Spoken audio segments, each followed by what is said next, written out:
نحمده ونصلي على رسوله الكريم اما بعد فاعوذ بالله من الشيطان الرجيم بسم الله الرحمن الرحيم وعن عبد الله بن عمر رضي الله تعالى عنه قال قال رسول الله صلى الله عليه وسلم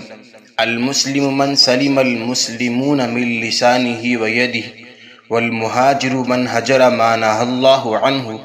هذا لفظ البخاري. ولمسلم قال إن رجلا سأل النبي صلى الله عليه وسلم أي المسلمين خير قال من سلم المسلمون من لسانه ويده أو كما قال عليه الصلاة والسلام. حضرت عبداللہ بن عمر رضی اللہ تعالی عنہ سے روایت ہے کہ رسول خدا صلی اللہ علیہ وآلہ وسلم نے فرمایا کامل مسلمان وہ ہے کہ جس کے ہاتھ اور زبان کی ایذا سے مسلمان محفوظ رہیں، اور اصل مہاجر وہ ہے جس نے ان تمام چیزوں کو چھوڑ دیا جن سے اللہ تعالی نے منع فرمایا۔ یہ الفاظ بخاری شریف کے ہیں اور مسلم شریف میں اس روایت کو ان الفاظ میں نقل کیا ہے کہ ایک شخص نے نبی صلی اللہ علیہ وآلہ وسلم سے دریافت کیا کہ مسلمانوں میں سب سے بہتر کون ہے؟ تو آپ صلی اللہ علیہ وآلہ وسلم نے فرمایا کہ جس کی زبان اور ہاتھ کی تکلیف سے مسلمان محفوظ رہیں۔ حدیث شریف کے شروع میں دو چیزوں کا ذکر ہے، ایک مومن اور ایک مسلم کا۔ تو مومن اور مسلم صرف اس چیز کا نام نہیں ہے کہ کوئی شخص جو ہے صرف کلمہ پڑھ لے اور وہ کچھ متعین اعمال کر لے، جیسے روزہ، زکوٰۃ، حج اور صدقات وغیرہ تو ادا کر لے، تو اس سے وہ محض مومن اور مسلمان نہیں بن سکتا، بلکہ شریعت اسلامی جو ہے وہ اپنی پیروی کرنے والوں سے ایک ایسی بھرپور زندگی کا تقاضا کرتی ہے کہ جس کا حامل ایک طرف تو عقائد اور اعمال کے لحاظ سے اللہ کا حقیقی بندہ کہلانے کا مستحق ہو، تو دوسری طرف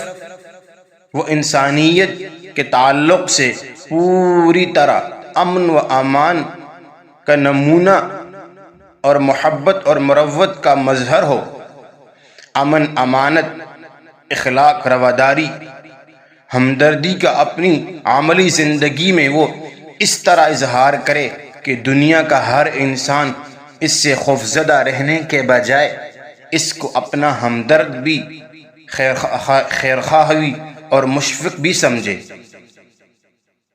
تو اس حدیث کے اندر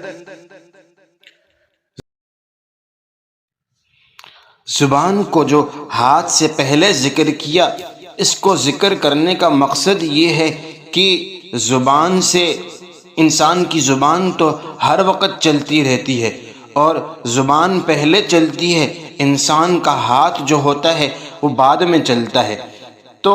زبان سے جو تکلیف پہنچتی ہے، اس کے جو زخم پہنچتا ہے وہ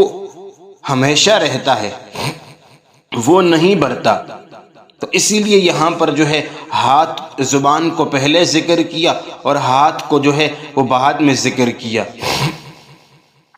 اور دوسری چیز یہاں پر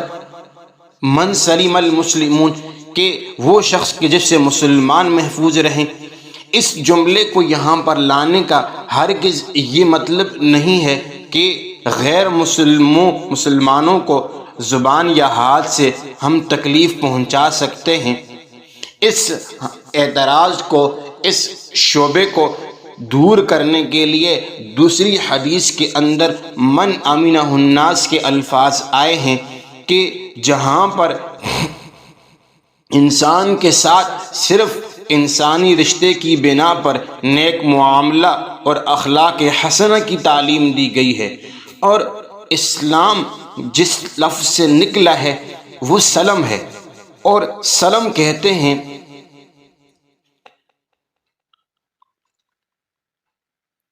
سلم کہتے ہیں، صلح جوئی، خیر خواہی اور مصالحت کو کہتے ہیں، اور زبان کی اظہار ثانی میں غیبت، گالی گلوچ، بدگوئی، یہ تمام چیزیں داخل ہیں،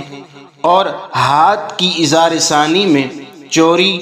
ڈاکہ، مار پیٹ، قتل و غارت، یہ ساری چیزیں جو ہیں یہ ہاتھ کی اظہار ثانی کے اندر داخل ہیں۔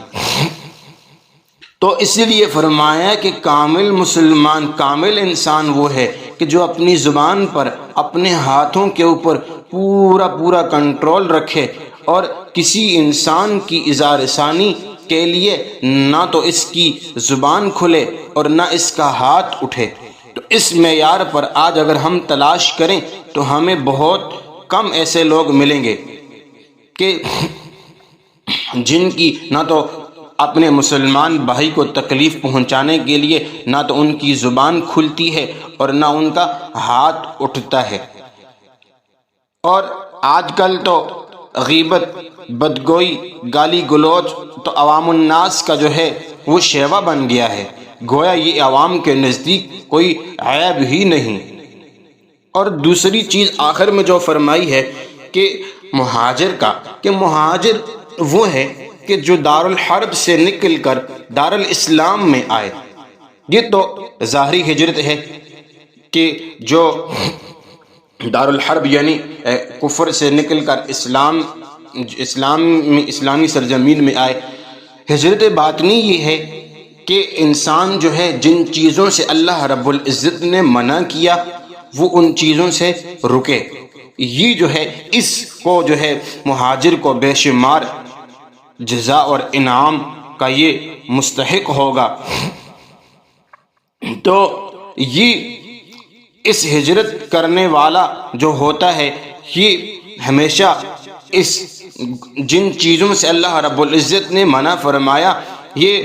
مومن ان سے پرہیز کرتا رہے، اور اللہ کی رضا اور خوشنودی حاصل کرنے کے لیے نفسانی خواہشات کو وہ بالکل ترک کر دے اور پاکیزہ زندگی اختیار کرے، تو پس ایسا آدمی جو ہے وہ حقیقی مہاجر کہلانے کا مستحق ہوگا۔ تو اس لیے ہمیں بھی یہ چاہیے کہ ہم بھی جو ہے ایسی ان چیزوں سے دور رہیں جن سے اللہ رب العزت نے منع کیا ہے، اور اپنے دوسرے مسلمان بھائیوں کو بھی ان چیزوں سے روکیں جن سے اللہ رب العزت نے منع فرمایا ہے، اور اپنی زبان کو بھی کنٹرول میں رکھیں اور اپنے ہاتھ کو بھی کنٹرول میں رکھیں۔ دوسرے مسلمانوں کو تکلیف نہ ہاتھ سے پہنچائیں نہ زبان سے پہنچائیں، اور زبان سے جو گناہ ہوتے ہیں ہم ان سے بھی دور رہیں، اور ہاتھ سے جو تکلیفیں پہنچتی ہیں ہم ان سے بھی دور رہیں، اور دوسروں کو بھی جو ہے اس سے رکنے کی دعوت دیں۔ اللہ رب العزت ہمیں ان باتوں پر عمل کرنے کی توفیق عطا فرمائے۔ وآخر الدعوانا ان الحمد للہ رب العالمین۔